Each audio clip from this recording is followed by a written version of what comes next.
పాలస్తీనా issue ఒక పక్కన నడుస్తుండగా పాకిస్తాన్ ఆఫ్ఘన్ల మధ్యన వివాదం మరొకసారి ముదిరిపాకాన పడింది. ఏదైతే ఖైబర్ పఖ్తూన్వా ప్రాంతంలో భారీ అటాక్ తెహ్రీకి తాలిబాన్ పాకిస్తాన్ అనుబంధ విభాగం వాళ్ళు చేసినటువంటి దాడిలో 25 మంది పాకిస్తాన్ సైనికులు వీరమరణం పొందితే మరొక 25-30 మంది తీవ్ర గాయాల పాలయ్యారు.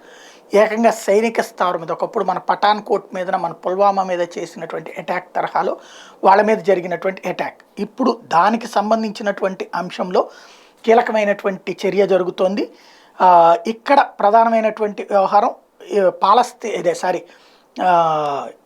ఈ తాలిబాన్లకి షోకాజ్ నోటీస్ ఇచ్చి సమన్ చేసింది. అంటే తాలిబాన్ల తరపున రాయబారి తమ ఎదుటికి రమ్మనమని పాకిస్తాన్ పిలిచి వార్నింగ్ ఇచ్చింది, తక్షణం దీన్ని ఆపమని. దానికి తాలిబాన్లు కూడా అదే స్థాయిలో సమాధానం ఇచ్చారు. పాకిస్తాన్కి సంబంధించిన రాయబారికి సమన్ చేసి ఇట్లాంటి దుందుడుకు చర్యలకు పాల్పడద్దు, టీటీపీకి మాకు సంబంధం లేదని చెప్పాం కదా అని చెప్పారు. ఇప్పుడు పరిష్కారం ఉంటుందంటే నథింగ్.